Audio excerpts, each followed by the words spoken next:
Bonjour à tous, bienvenue sur Yggdrasil Généalogie. Aujourd'hui, je vous propose de découvrir la vie d'Alexandre Villaplana. Alexandre Villaplana, c'est un joueur de l'équipe de France de football, mais pas seulement. Vous allez vous apercevoir qu'il a une vie digne d'un scénario de film. Il voit le jour le 24 décembre 1904 à Mustapha, qui est une ancienne commune d'Algérie, aujourd'hui rattachée à la capitale d'Alger. À cette époque-là, l'Algérie, c'est une colonie française, 1830-1962. Il est le fils de François Villaplana et de Nathalie Baldar.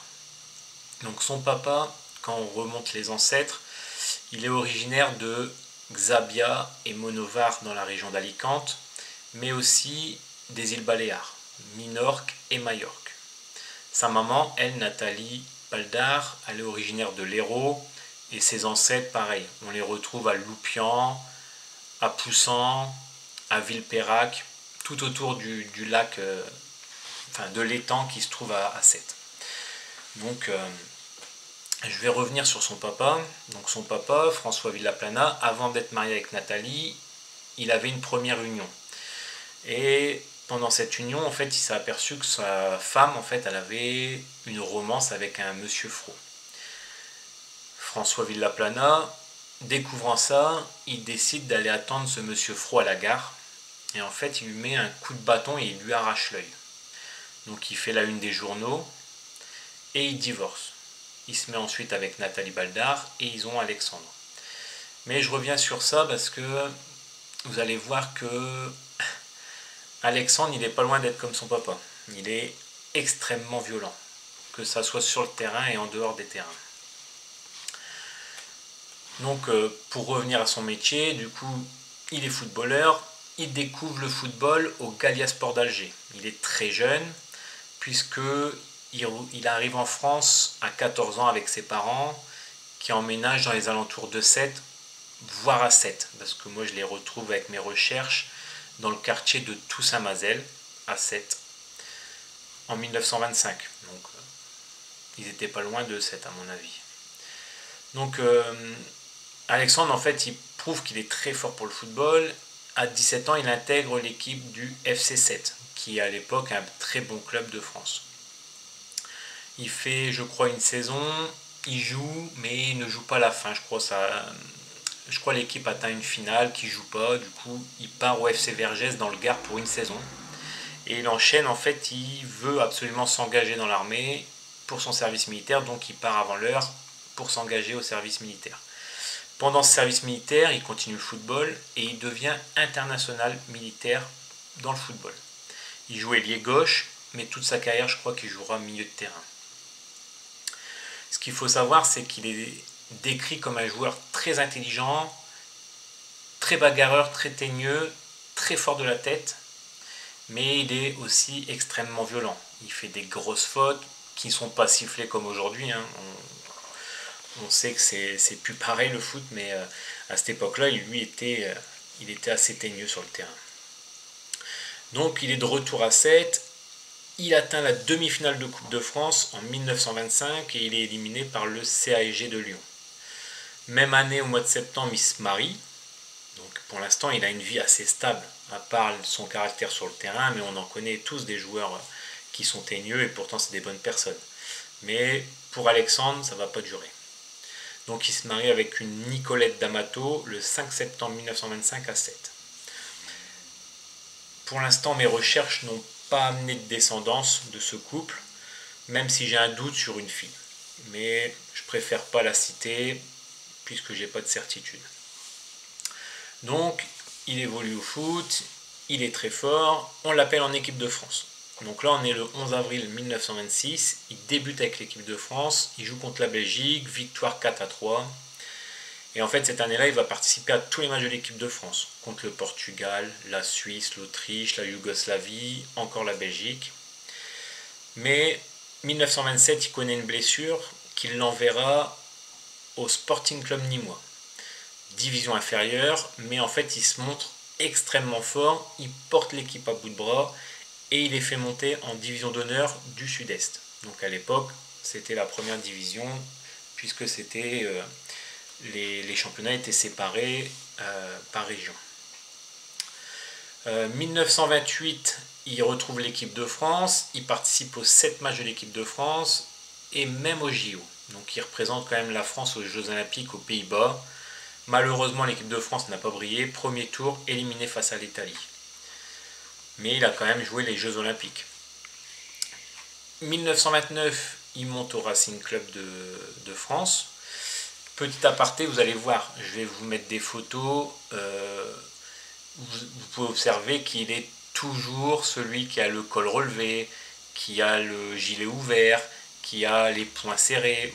Il a une attitude quand même qui démontre que sa personne, c'est pas un simple joueur. Il a un caractère, il a une personnalité très forte. Donc vous pouvez voir que sur ces compos d'équipe que je vous mets, il est tout le temps un peu à part des autres. Donc en 1930, il est au sommet de sa carrière. Il va avec l'équipe de France participer à la Coupe du Monde en Uruguay. Traverser en bateau. On sait qu'ils arrivent là-bas, ils sont rincés. Hein, ils ont fait un gros trajet et tout. Ils n'ont pas pu s'entraîner. Ils font trois petits matchs et puis s'en vont.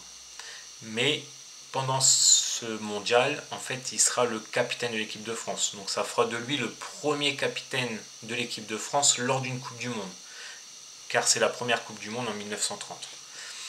Donc c'est pas rien, il a quand même une figure, c'est un joueur, c'est une vedette, on va pas comparer à Kylian Mbappé, mais pour l'époque c'est une star, il est reconnu, il est apprécié, c'est un très gros joueur.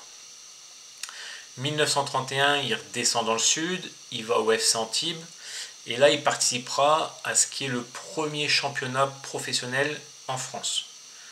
Donc à l'époque, les joueurs, ils ont des métiers fictifs, ils sont croupiers, lui il sera croupier, ils sont employés de banque pour certains, ils ont des métiers comme ça, mais c'est des métiers fictifs, quoi. Ils sont payés vite fait, mais c'est pas non plus... ils jouent plus au football. Donc lui c'est pas rien, il fait quand même partie du premier championnat professionnel en France, et avec le FC Antibes, il atteint la finale. Mais il ne la jouera pas en fait, parce qu'en fait ils sont déclassés pour corruption. Ils auraient corrompu des joueurs du club de FIV. Donc lui, il y est peut-être pour rien, mais bon, quand on voit son parcours après, on peut se douter qu'il a peut-être fait... il a peut-être aidé le club à trouver l'idée, on va dire. Et à cette même période, donc il est croupier, comme je vous ai dit, au casino, et en fait, il est soupçonné d'avoir volé un ticket gagnant à un client, et il sera blanchi faute de preuves. Mais on parle à l'époque d'une somme de 800 000 francs, je crois. Donc 1933, il rejoint l'OGC Nice, mais en fait, Villaplana, c'est plus son but, le foot. Il découvre les soirées, les femmes, il a un peu d'argent, donc le foot, ça l'intéresse plus vraiment, et du coup, il rejoint un club de seconde division, l'Hispano Bastiaden, dans la banlieue de Bordeaux. Mais il fait une saison blanche, il joue pas, il est suspendu parce qu'il a participé à des paris hippiques truqués. Donc là, c'est le début de la descente aux enfers. Notre ami Alexandre, il arrête le foot et on le retrouve, alors moi je le retrouve avec mes recherches en 1935 à la Trinité, où il a un enfant avec une Julia Baker. Julia Baker, c'est une très jolie femme, originaire du Nord. Je ne sais pas ce qu'elle fait dans la vie, mais elle a eu plusieurs aventures et plusieurs enfants. Donc, je ne sais pas si d'ailleurs il était encore marié avec Nicolette, je ne sais pas du tout. Donc en France, il faut savoir qu'en 1939, la Seconde Guerre mondiale éclate, et lui, il ne trouve pas moyen de participer aux raquettes des Juifs et au marché noir. Il sera condamné à 2 mois de prison en 1940. Et en fait, suite à ça, il rejoint un groupe formé par Henri Lafont et Pierre Bonny, qui deviendra la Gestapo française. Donc vous l'avez compris, hein, notre ami Alexandre, il est en train de partir chez l'ennemi. Donc il se spécialise dans le racket des vendeurs d'or. 1942, notre ami il quitte Paris, direction Toulouse. En fait, il essaye de se faire oublier des Allemands. Les Allemands, en fait, qu'il a tenté d'escroquer, Donc il se fait oublier pour pas se faire tuer, à mon avis.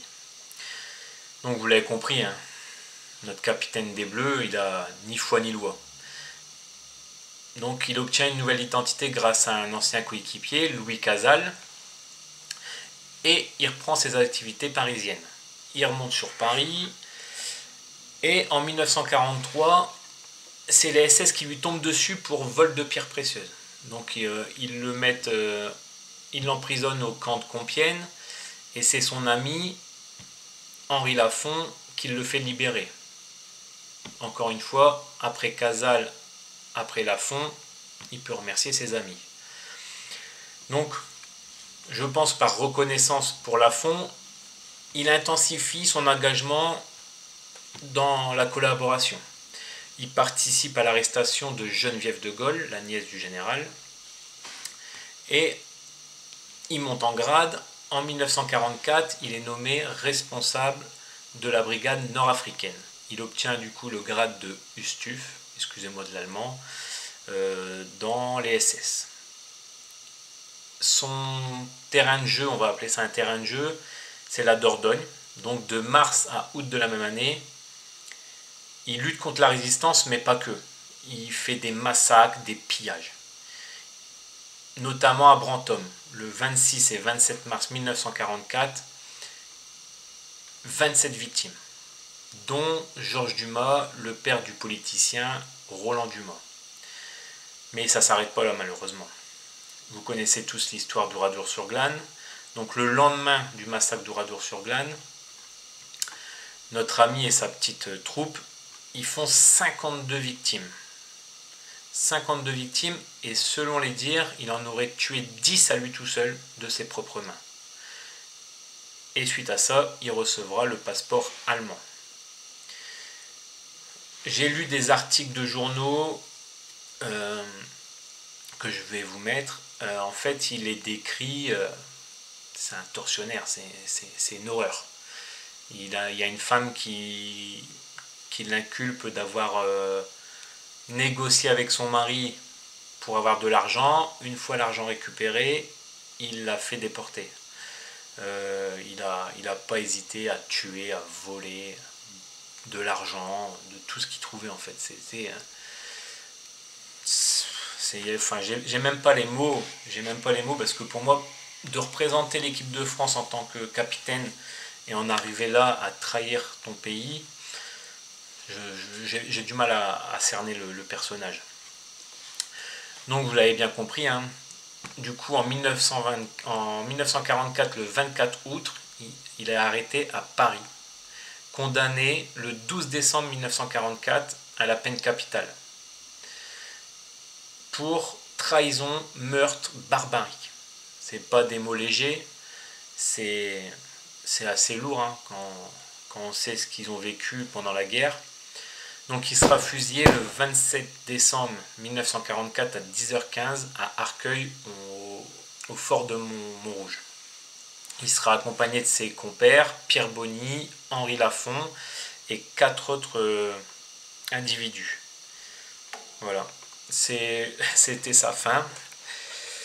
Donc pendant mes recherches, j'ai découvert qu'il avait dans son cercle d'amis une certaine Violette Maurice. Donc Violette Maurice, en fait, j'ai découvert son histoire et je pense que j'en ferai une prochaine vidéo parce que c'était une femme pareille. À mon avis, c'est à peu près le même parcours. Femme où aujourd'hui on aurait pu la citer en exemple pour la défense des femmes, mais elle a aussi, vous allez voir, trahi le pays. Voilà, c'est la fin pour moi de cette vidéo. J'espère que ça vous a plu. Commentez, aimez et surtout abonnez-vous, s'il vous plaît. Merci beaucoup, au revoir et à bientôt.